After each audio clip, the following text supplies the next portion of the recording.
Components of CD 'ਚ ਪਹਿਲਾਂ spindle motor, then laser diode, then laser sled motor, then fourth is laser assembly, fifth is load unload mechanics, and sixth is finally cable and connector. ਸੋ ਇਹ 'ਚ ਕੀ ਹੈ, spindle motor ਹੈ, understood ਹੈ। Motor ਦਾ ਕੰਮ ਕੀ ਹੁੰਦਾ ਹੈਗਾ, ਤੁਸੀਂ ਆਲਰੇਡੀ ਮੈਂ ਤੁਹਾਨੂੰ ਪਹਿਲਾਂ ਵੀ ਦੱਸ ਚੁੱਕਿਆ ਹੈਗਾ। ਜਿਹੜੀ ਸਪਿੰਡਲ ਮੋਟਰ ਹੈ, ਚਾਹੇ ਹਾਰਡ ਡਿਸਕ 'ਚ ਹੈਗੀ ਹੈ, ਹਾਰਡ ਡਿਸਕ ਦੇ ਵਿੱਚ ਹੈ, ਫਲੋਪੀ ਡਿਸਕ ਡਰਾਈਵ ਦੇ ਵਿੱਚ ਹੈ, ਅਤੇ ਇਹਦਾ ਪਰਪਸ ਕੀ ਆ, ਤੁਸੀਂ ਦੇਖਿਆ ਜਦੋਂ ਆਪਾਂ CD ਇੰਸਰਟ ਕਰਦੇ ਹੈਗੇ ਆ, CD ਕੀ ਹੁੰਦੀ ਹੈਗੀ ਆ, ਘੁੰਮਦੀ ਹੈਗੀ ਆ, ਰੋਟੇਸ਼ਨ ਸਪੀਡ 'ਤੇ ਘੁੰਮਦੀ ਹੈਗੀ ਆ। ਉਸ ਨੂੰ ਘੁਮਾਉਣ ਲਈ ਜਿਹੜੀ ਮੋਟਰ ਯੂਜ਼ ਕੀਤੀ ਜਾਂਦੀ ਉਹਨੂੰ ਆਪਾਂ ਕੀ ਕਹਿੰਦੇ ਹੈਗੇ ਆ, ਸਪਿੰਡਲ ਮੋਟਰ। ਸੋ ਸਪਿੰਡਲ ਮੋਟਰ ਦਾ ਕੰਮ ਕੀ ਆ, ਹੁਣ ਜਦੋਂ ਇਹ CD ਹੈ, CD ਜਦੋਂ ਆਪਾਂ CD ਡਰਾਈਵ 'ਚ ਇੰਸਰਟ ਕਰਦੇ ਹਾਂ ਤਾਂ ਆਟੋਮੈਟਿਕਲੀ ਤੁਸੀਂ ਦੇਖਿਆ ਹੋਇਆ ਕਈ ਵਾਰ ਕਿ CD ਕਿੱਦਾਂ ਘੁੰਮਣ ਲੱਗ ਜਾਂਦੀ ਹੈਗੀ। ਸੋ ਇਹ ਘੁੰਮਦੀ ਕਿਸ ਤਰ੍ਹਾਂ, ਇਹ ਸੈਂਟਰ ਵਾਲਾ ਪੋਰਸ਼ਨ ਹੈ ਸਟੱਕ ਹੋ ਜਾਂਦਾ ਹੈਗਾ ਅਤੇ ਇਸ ਨੂੰ ਘੁਮਾਉਣ ਲੱਗ ਜਾਂਦਾ ਹੈਗਾ। ਸਪਿੰਡਲ ਹੁੰਦਾ ਜਿਹਦੇ 'ਚ ਸਟੱਕ ਕਰ ਜਾਂਦੀ ਹੈਗੀ ਆ। ਸੋ ਇੱਕ ਸਪਿੰਡਲ ਦੀ ਫਾਰਮ 'ਚ ਕੀ ਹੈ, ਇਹ ਮੂਵ ਕਰਦੀ ਹੈਗੀ ਹੈ, ਇੱਦਾਂ ਕੀ ਹੈ, ਇੱਦਾਂ ਮੂਵ ਕਰਨੀ ਸ਼ੁਰੂ ਕਰ ਦਿੰਦੀ ਹੈ ਜੋ ਸਪਿੰਡਲ ਦੇ ਵਿੱਚ ਹੁੰਦੀ ਹੈਗੀ ਹੈ। ਤਾਂ ਸਪਿੰਡਲ ਜਿਹੜੀ ਹੈ ਇਹਨੂੰ ਰੋਟੇਟ ਕਰਦੀ ਹੈ, ਉਹ ਕਿੰਨੀ ਜਿਸ ਤਰ੍ਹਾਂ ਕੀ ਹੈ, ਦੇਖਿਆ ਫਲੋਪੀ ਡਿਸਕ ਦੇ ਵਿੱਚ ਕੀ ਹੈ 360 ਰੋਟੇਸ਼ਨਸ ਪਰ ਮਿੰਟ 'ਤੇ ਮੂਵ ਕਰਦੀ ਹੈਗੀ ਆ। ਹਾਰਡ ਡਿਸਕ ਦੇ ਵਿੱਚ ਕੀ ਹੈ 7200 ਰੋਟੇਸ਼ਨਸ ਪਰ ਮਿੰਟ 'ਚ ਮੂਵ ਕਰਦੀ ਹੈਗੀ ਆ।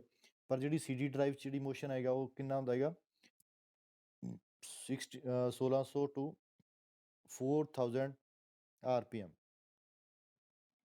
ਇੰਨੀ ਸਪੀਡ 'ਤੇ ਕੀ ਆ ਇਹ ਜਿਹੜੀ ਆ ਤੁਹਾਡੀ ਸਪਿੰਡਲ ਮੋਟਰ ਤੁਹਾਡੀ CD ਨੂੰ ਰੋਟੇਟ ਕਰਦੀ ਹੈਗੀ ਆ। ਅਤੇ ਨੋਰਮਲੀ ਜਿਹੜੀ ਸਪੀਡ ਹੁੰਦੀ ਇਹਦੀ ਕਿ 8x ਸਪੀਡ ਹੁੰਦੀ ਹੈ, 8x 16x ਤੁਸੀਂ ਦੇਖਿਆ ਹੈਗਾ, ਉਹ ਸਪੀਡ 'ਤੇ ਡਿਪੈਂਡ ਕਰਦਾ ਹੈਗਾ। ਅਤੇ ਜਿਹੜਾ ਡਾਟਾ ਰੇਟ ਹੈਗਾ that is about 1200 kilobyte per second.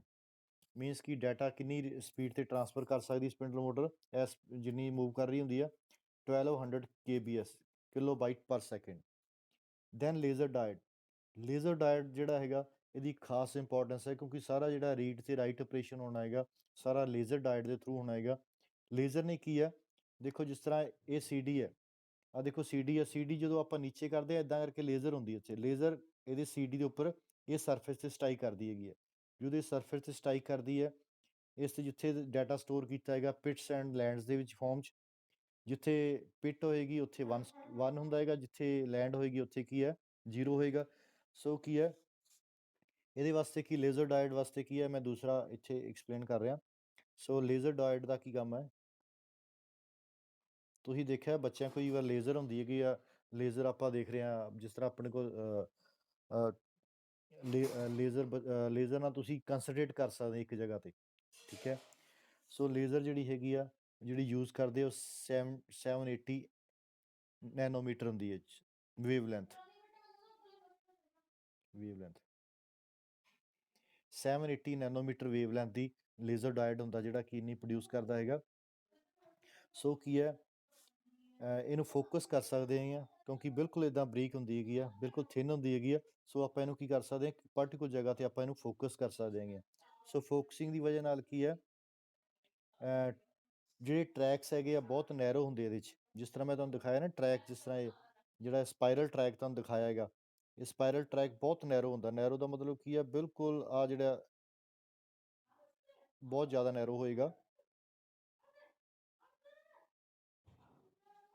ਇਸ ਤਰ੍ਹਾਂ ਨੈਰੋ ਫਾਰਮ 'ਚ ਹੁੰਦਾ ਹੈਗਾ। ਸੋ ਲੇਜ਼ਰ ਪਿਟਸ 'ਤੇ ਐਂਡ ਲੈਂਡਸ 'ਤੇ ਸਟ੍ਰਾਈਕ ਕਰਦੀ ਹੈਗੀ ਆ। ਅਤੇ ਜਦੋਂ ਪਿਟਸ 'ਤੇ ਇਹਦੇ 'ਚ ਬੇਸਿਕਲੀ ਕੰਸੈਪਟ ਜਿਹੜਾ ਯੂਜ਼ ਕੀਤਾ ਜਾਂਦਾ ਉਹ ਰਿਫਲੈਕਸ਼ਨ ਦਾ। ਰਿਫਲੈਕਸ਼ਨ ਕੀ ਹੈ, ਤੁਸੀਂ ਦੇਖਿਆ ਹੈਗਾ ਜਦੋਂ ਵੀ ਲਾਈਟ ਕਿਸੇ ਵੀ ਸਰਫੇਸ 'ਤੇ ਸਟ੍ਰਾਈਕ ਕਰਦੀ ਹੈਗੀ ਆ, ਅਤੇ ਸਰਫੇਸ 'ਤੇ ਡਿਪੈਂਡ ਕਰਦਾ ਹੈਗਾ ਕਿਸ ਤਰ੍ਹਾਂ ਦਾ ਸਰਫੇਸ ਹੈ। ਜੇ ਸ਼ਾਈਨੀ ਸਰਫੇਸ ਹੈ ਤਾਂ ਉਸ 'ਤੇ ਕੀ ਆ, ਜੇ ਸਪੋਜ਼ ਬਲੈਕ ਸਰਫੇਸ ਆ ਉਸ 'ਤੇ ਰਿਫਲੈਕਟ ਘੱਟ ਹੁੰਦੀ ਹੈਗੀ ਆ, ਜੇ ਵਾਈਟ ਸਰਫੇਸ ਆ ਫੁੱਲੀ ਰਿਫਲੈਕਟ ਹੁੰਦੀ ਹੈਗੀ ਆ। ਸੋ ਉਸ ਚੀਜ਼ ਨੂੰ ਮੈਟਰ ਕਰਦਾ। ਪਰ ਇਹਦੇ ਕੇਸ 'ਚ ਕੀ ਆ, ਰਿਫਲੈਕਸ਼ਨਸ ਕਿਸ ਤਰ੍ਹਾਂ ਹੁੰਦੀਆਂ ਹੈਗੀਆਂ, ਤੁਸੀਂ ਦੇਖਿਆ ਹੋਏਗਾ ਜੇ ਆਪਾਂ ਇੱਦਾਂ ਦੀ ਕੋਈ ਮਟੀਰੀਅਲ ਹੈ ਇੱਦਾਂ ਦਾ, ਸੋ ਇਹਦੇ ਦੇਖਿਆ ਜਦੋਂ ਇਸ ਜਗ੍ਹਾ 'ਤੇ ਜਿਹੜੀ ਸਟ੍ਰਾਈਕ ਕਰੂਗੀ ਉਹ ਜ਼ਿਆਦਾ ਕਰੇਗੀ, ਰਿਫਲੈਕਟ ਕਰੇਗੀ, ਇੱਥੇ ਘੱਟ ਕਰੇਗੀ। ਸੋ ਰਿਫਲੈਕਸ਼ਨ ਜਿਹੜੀ ਹੈਗੀ ਲਾਈਟ ਦੀ, ਉਹ ਕੰਸੈਪਟ ਯੂਜ਼ ਕੀਤਾ ਹੈਗਾ। ਜਿਹੜੀ ਰਿਫਲੈਕਸ਼ਨ ਆ, ਰਿਫਲੈਕਸ਼ਨ ਦੇ ਅਕੋਰਡਿੰਗਲੀ ਹੀ ਡਾਟੇ ਨੂੰ ਰੀਡ ਕੀਤਾ ਜਾਂਦਾ ਹੈਗਾ। ਐਂਡ ਉਹਨੂੰ ਕੀ ਕੀਤਾ ਜਾਂਦਾ ਹੈਗਾ, ਫਰਦਰ 0 ਤੇ 1 'ਚ ਕਨਵਰਟ ਕੀਤਾ ਜਾਂਦਾ। ਜਿਹੜੀ ਇਸ ਜਗ੍ਹਾ 'ਤੇ ਸਟ੍ਰਾਈਕ ਕਰਦੀ ਹੈਗੀ ਆ ਉਹਨੂੰ 1 ਕਹਿ ਦਿੰਦੇ ਆ, ਜਿਹੜਾ ਇਸ ਜਗ੍ਹਾ 'ਤੇ ਕਰਦੀ ਉਹਨੂੰ 0 ਕਹਿ ਦਿੰਦੇ ਹੈਗੇ ਆ। ਸੋ ਬੇਸਿਕ ਕਨਸੈਪਟ ਕੀ ਹੈ, ਲਾਈਟ ਕਿਉਂ ਯੂਜ਼ ਕੀਤੀ ਜਾਂਦੀ ਹੈ, ਉਹ 'ਚ ਮੈਗਨੈਟਿਕ ਪਲਸਿਸ ਹੁੰਦੀਆਂ ਹੈਗੀਆਂ ਜਿਸ ਤਰ੍ਹਾਂ ਹਾਰਡ ਡਿਸਕ ਜਾਂ ਫਲੋਪੀ ਡਿਸਕ ਡਰਾਈਵ ਦੇ ਵਿੱਚ, ਪਰ ਇਹਦੇ 'ਚ ਕੀ ਹੈ, ਲਾਈਟ ਪਲਸਿਸ ਹੁੰਦੀਆਂ, ਲਾਈਟ ਲੇਜ਼ਰ ਬੀਮ ਸਟ੍ਰਾਈਕ ਕਰਦੀ ਹੈਗੀ ਆ, ਅਤੇ ਲੇਜ਼ਰ ਦੀ ਰਿਫਲੈਕਸ਼ਨ ਦੇ ਅਕੋਰਡਿੰਗਲੀ ਜਦੋਂ ਘੱਟ ਰਿਫਲੈਕਸ਼ਨ ਕਰਦੀ ਆ ਤਾਂ ਹੋਰ ਡਿਜਿਟ ਬਣਦੀ ਆ 1 ਜਾਂ 0, ਅਤੇ ਜੋ ਜ਼ਿਆਦਾ ਕਰਦੀ ਆ ਉਹਦੇ ਅਕੋਰਡਿੰਗਲੀ ਕੀ ਹੈ, ਤੁਹਾਡੇ ਕੋਲ 1s ਐਂਡ 0 ਦੀ ਫਾਰਮ 'ਚ ਕਨਵਰਟ ਹੁੰਦੀ ਹੈਗੀ। ਦੈਨ ਹੁੰਦਾ ਲੇਜ਼ਰ ਸਲੈਡ ਮੀਟਰ, ਥਰਡ ਜਿਹੜੀ ਹੈਗੀ ਆ ਲੇਜ਼ਰ ਸਲੈਡ ਮੋਟਰ। ਤੁਸੀਂ ਦੇਖਿਆ ਹੋਏਗਾ ਜੇ ਕਿਸੇ ਨੇ CD ਡਰਾਈਵ ਓਪਨ ਕਰਕੇ ਦੇਖੀ ਹੋਏਗੀ ਤਾਂ ਲੇਜ਼ਰ ਦੀ ਜਿਹੜੀ ਅਸੈਂਬਲੀ ਹੈ, ਲੇਜ਼ਰ ਇੱਕ ਜਗ੍ਹਾ ਫਿਕਸ ਕੀਤਾ ਹੁੰਦਾ ਹੈਗਾ ਅਤੇ ਲੇਜ਼ਰ ਦਾ ਮੂਵ ਕਰਦੀ ਰਹਿੰਦੀ ਹੈਗੀ। ਸਲੈਡ ਦਾ ਮਤਲਬ ਕੀ ਹੈ, ਇੱਕ ਆਰਮ ਹੈਗੀ ਆ ਉਹਦੇ ਉੱਤੇ ਲੇਜ਼ਰ ਲੱਗਿਆ, ਜਿਵੇਂ ਇਹ ਲੇਜ਼ਰ ਹੈਗਾ, ਇਹ ਜਦੋਂ ਮੂਵ ਕਰੇਗੀ, ਜਦੋਂ ਮੈਂ ਇੱਥੇ ਰੱਖਤੀ CD, ਇਹ ਲੇਜ਼ਰ ਦੀ ਜਿਹੜੀ ਅਸੈਂਬਲੀ ਜਿਸ ਤੇ ਲੇਜ਼ਰ ਮੂਵ ਕਰਦਾ ਹੈਗਾ ਉਸ ਨੂੰ ਆਪਾਂ ਕੀ ਕਹਿ ਦਿੰਦੇ ਹੈਗੇ, ਲੇਜ਼ਰ ਸਲੈਡ ਮੀਟਰ। ਇਹਦਾ ਕੰਮ ਕੀ ਹੈ, ਇੱਥੇ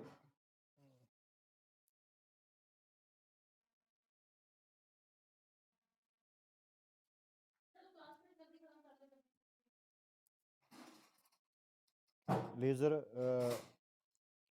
ਲੇਜ਼ਰ ਸਲੈਡ ਮੋਟਰ ਦਾ ਕੀ ਕੰਮ ਹੈ, ਇਹ ਮੋਟਰ ਹੈ, ਮੋਟਰ ਨੇ ਕੀ ਕਰਨਾ, ਲੇਜ਼ਰ ਦੀ ਅਸੈਂਬਲੀ ਨੂੰ ਮੂਵ ਕਰਨਾ ਤਾਂ ਕਿ ਜਿਹੜੀ ਤੁਹਾਡੀ ਲੇਜ਼ਰ ਆ ਸਹੀ ਜਗ੍ਹਾ 'ਤੇ ਰੀਡਾਇਰੈਕਟ ਕਰੇ, ਮੀਨਸ ਕੀ ਇਹ ਲੇਜ਼ਰ ਦੀ ਪੋਜੀਸ਼ਨ ਕਰਦੀ ਹੈਗੀ ਆ। Then fourth is laser assembly.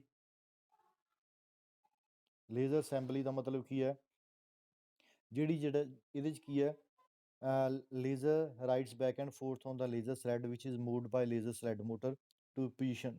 So laser assembly ਕੀ ਹੈ, ਇਹ ਲੇਜ਼ਰ ਬੀਮ ਨੂੰ ਮੈਨੇਜ ਕਰਦੀ ਹੈਗੀ ਹੈ। ਇਹਦੇ 'ਚ ਕੀ ਆ, ਆਡੀਓ, ਤੁਹਾਡੇ ਜਿਹੜੇ ਐਂਪਲੀਫਾਇਰ ਆ ਜਾਂਦੇ ਹੈਗੇ ਆ, ਐਂਪਲੀਫਾਇਰਸ, ਡਰਾਈਵ ਇੰਟਰਫੇਸ, ਇਹ ਸਭ ਕੁਝ ਇਹਦੇ ਵਿੱਚ ਅੰਡਰ ਆ ਜਾਂਦਾ, ਲੇਜ਼ਰ ਅਸੈਂਬਲੀ ਦੇ ਵਿੱਚ ਆ ਜਾਂਦਾ ਹੈਗਾ।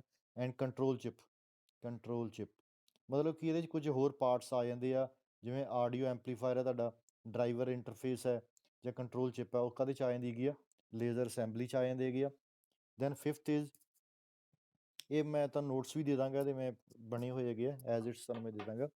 Then fifth is load unload assembly, load unload mechanics. Load unload ਦਾ ਮਤਲਬ ਕੀ ਹੈ, ਲੋਡ ਅਨਲੋਡ ਮੈਕੈਨਿਜ਼ਮ ਦਾ ਮਤਲਬ ਕੀ ਹੈ, ਲੋਡ ਅਨਲੋਡ ਦਾ ਮਤਲਬ ਕੀ ਹੈ, ਜਦੋਂ ਆਪਾਂ ਤੁਸੀਂ ਦੇਖਿਆ ਹੈਗਾ ਜਦੋਂ CD ਇਨਸਰਟ ਕਰਦੇ ਹੈਗੇ ਆ, ਤੁਸੀਂ ਜਸਟ CD ਪੁਸ਼ ਕਰਦੇ ਆ, ਆਟੋਮੈਟਿਕਲੀ CD ਇਨਸਰਟ ਹੋ ਜਾਂਦੀ ਹੈਗੀ ਆ। ਫਿਰ ਤੁਸੀਂ ਬਾਹਰ ਜਦੋਂ CD ਡਰਾਈਵ ਦੇ ਉੱਪਰ ਬਟਨ ਪ੍ਰੈਸ ਕਰਦੇ ਆ ਆਊਟਰ 'ਤੇ, ਆਪਣੇ ਆਪ ਇਜੈਕਟ ਹੋ ਕੇ ਆ ਜਾਂਦੀ ਹੈਗੀ ਆ, ਬਾਹਰ ਆ ਜਾਂਦੀ ਨਾ, ਆਪਣੇ ਆਪ ਇਜੈਕਟ ਹੋ ਕੇ ਬਾਹਰ ਆ ਜਾਂਦੀ ਹੈਗੀ ਆ। ਸੋ ਇਹ ਜਿਹੜਾ ਮੈਕੈਨਿਜ਼ਮ ਹੈ ਲੋਡ ਅਨਲੋਡ, ਲੋਡ ਦਾ ਮਤਲਬ ਕੀ ਆ, CD ਇਨਸਰਟ ਕਰਨਾ, ਅਤੇ ਅਨਲੋਡ ਦਾ ਮਤਲਬ ਕੀ ਹੈ, ਤੁਸੀਂ ਬਟਨ ਪੁਸ਼ ਕਰਦੇ ਹੈਗੇ ਆ CD ਡਰਾਈਵ ਦਾ ਜਾਂ DVD ਡਰਾਈਵ ਦਾ, ਆਟੋਮੈਟਿਕਲੀ ਆਪਣੇ ਆਪ CD ਕੀ ਆ, ਬਾਹਰ ਆ ਜਾਂਦੀ ਆ। ਉਸ ਨੂੰ ਆਪਾਂ ਕੀ ਕਹਿੰਦੇ ਹੈਗੇ ਆ, CD, ਉਹਨੂੰ ਲੋਡ ਅਨਲੋਡ ਮੈਕੈਨਿਜ਼ਮ ਕਹਿ ਦਿੰਦੇ ਹੈਗੇ। ਸੋ ਇਹ ਵੀ ਇੱਕ ਇੰਪੋਰਟੈਂਟ ਪਾਰਟ ਹੈਗਾ ਜਿਹੜਾ ਕਿ ਦੈਨ ਫਾਈਨਲ ਆ ਜਾਂਦਾ ਕੇਬਲ ਐਂਡ ਕਨੈਕਟਰ। ਸਿਕਸਥ ਹੈ ਕੇਬਲ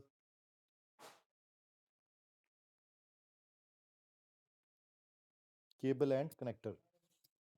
ਜਿਵੇਂ ਬਾਕੀ ਤੁਸੀਂ ਦੇਖਿਆ ਹੈਗਾ CD ਸੌਰੀ ਹਾਰਡ ਡਿਸਕ ਦੇ ਵਿੱਚ ਜਾਂ ਫਲੋਪੀ ਡਿਸਕ ਡਰਾਈਵ 'ਚ, ਫਲੋਪੀ ਅਤੇ ਹਾਰਡ ਡਿਸਕ ਡਰਾਈਵ ਦੇ ਵਿੱਚ ਕੀ ਹੈ, ਉਹਦੇ 'ਚ ਵੀ ਦੋ ਕੇਬਲਾਂ, ਸਿਮਿਲਰਲੀ CD ਔਰ DVD ਵਾਸਤੇ ਵੀ 2 ਕੇਬਲਸ ਹੁੰਦੀਆਂ ਹੈਗੀਆਂ, ਇੱਕ ਡਾਟਾ ਕੇਬਲ ਹੁੰਦੀ ਹੈਗੀ ਆ, ਇੱਕ ਪਾਵਰ ਕੇਬਲ ਹੈ, power cable and data cable. Power cable ਕੀ ਹੈ, SMPS ਤੋਂ ਮਿਲਦੀ ਹੈਗੀ ਹੈ, SMPS ਤੋਂ ਇੱਕ ਪਾਵਰ ਮਿਲ ਜਾਂਦੀ ਜਿਹੜੀ ਕਿ ਆਪਾਂ DVD ਡਰਾਈਵ ਜਾਂ CD ਨਾਲ। ਜਿਹੜੀ ਡਾਟਾ ਕੇਬਲ ਹੈ, ਡਾਟਾ ਕੇਬਲ ਕੀ ਹੈ, ਜਿਹਦੇ ਥਰੂ ਡਾਟਾ ਮਦਰਬੋਰਡ 'ਤੇ CD ਡਰਾਈਵ ਜਾਂ DVD ਡਰਾਈਵ ਦੇ ਵਿੱਚ ਕਮਿਊਨੀਕੇਟ ਕਰਦਾ ਹੈਗਾ, ਉਹ ਡਾਟਾ ਕੇਬਲ ਹੁੰਦੀ ਹੈਗੀ ਆ। ਸੋ ਡਾਟਾ ਕੇਬਲ 'ਚ ਕੀ ਹੈ, ਅੱਜ ਕੱਲ੍ਹ ਜਿੰਨੀਆਂ ਵੀ ਤੁਸੀਂ ਹਾਰਡ ਡਿਸਕ ਜਾਂ CD ਡਰਾਈਵ ਆ ਰਹੀਆਂ ਤਾਂ ਇੱਕੋ ਹੀ ਕੇਬਲ ਯੂਜ਼ ਕੀਤੀ ਜਾਂਦੀ ਹੈਗੀ ਆ, ਇਹ ਸ਼ੇਪ 'ਚ ਹੁੰਦੀ ਹੈਗੀ, ਤੁਹਾਨੂੰ ਪਹਿਲਾਂ ਵੀ ਦੱਸ ਚੁੱਕਿਆ ਮੈਂ ਆਲਰੇਡੀ। ਸਿੰਗਲ ਕੇਬਲ ਹੁੰਦੀ ਹੈ ਜਿਹਨੂੰ ਸਾਟਾ ਕੇਬਲ ਕਹਿੰਦੇ ਆ, ਸਾਟਾ ਕੇਬਲ। ਸਾਟਾ ਕੇਬਲ ਨਾਲ ਕੀ ਆ, ਇੱਕ ਐਂਡ ਤੇ ਦਾ ਇਹ ਲੱਗ ਜਾਂਦਾ CD ਡਰਾਈਵ ਨੂੰ, ਦੂਜਾ ਕੀ ਆ, ਇਹ ਮਦਰਬੋਰਡ 'ਤੇ ਜਿੱਥੇ ਕੀ ਆ ਸਾਟਾ ਪੋਰਟ ਬਣੀ ਹੁੰਦੀ, ਪੋਰਟ ਕਿਸ ਤਰ੍ਹਾਂ ਬਣੀ ਹੁੰਦੀ ਹੈਗੀ ਆ, ਇੱਦਾਂ ਕਰਕੇ ਪੋਰਟ ਬਣੀ ਹੁੰਦੀ ਆ, ਇਹ ਕੀ ਤੁਹਾਡੀ ਕੀ ਆ, ਸਾਟਾ ਪੋਰਟ। ਇਹ ਤੁਹਾਡਾ CD ਡਰਾਈਵ ਨੂੰ ਐਂਡ ਲੱਗ ਗਿਆ, ਦੂਸਰਾ ਐਂਡ ਜਿਹੜਾ ਹੈਗਾ ਮਦਰਬੋਰਡ ਦੇ ਉੱਪਰ ਸਾਟਾ ਪੋਰਟ ਬਣੀ ਹੁੰਦੀ ਹੈਗੀ ਆ, ਸੀਰੀਅਲ AT ਅਟੈਚਮੈਂਟ ਪੋਰਟ ਹੈਗੀ ਹੈ ਜਿਹਦੇ ਉੱਪਰ ਕੀ ਤੁਸੀਂ CD ਡਰਾਈਵ, ਸੋ ਤੁਹਾਡਾ ਕਨੈਕਸ਼ਨ ਕੀ ਹੈ CD ਡਰਾਈਵ ਦਾ ਇਸਟੈਬਲਿਸ਼ ਹੋ ਜਾਂਦਾ ਹੈਗਾ। ਸੋ ਇਹ ਤੁਹਾਡੇ ਜਨਰਲ ਜਿਹੜੇ ਪਾਰਟਸ ਹੈਗੇ CD ਔਰ DVD ਦੇ ਹੈ। ਤਾਂ ਇੱਕ ਸ਼ਾਰਟ 'ਚ ਇਹਦੀ ਵਰਕਿੰਗ ਮੈਂ ਤੁਹਾਨੂੰ ਦੱਸ ਦੇਣਾ ਕੀ ਹੈ ਇਹਦੀ।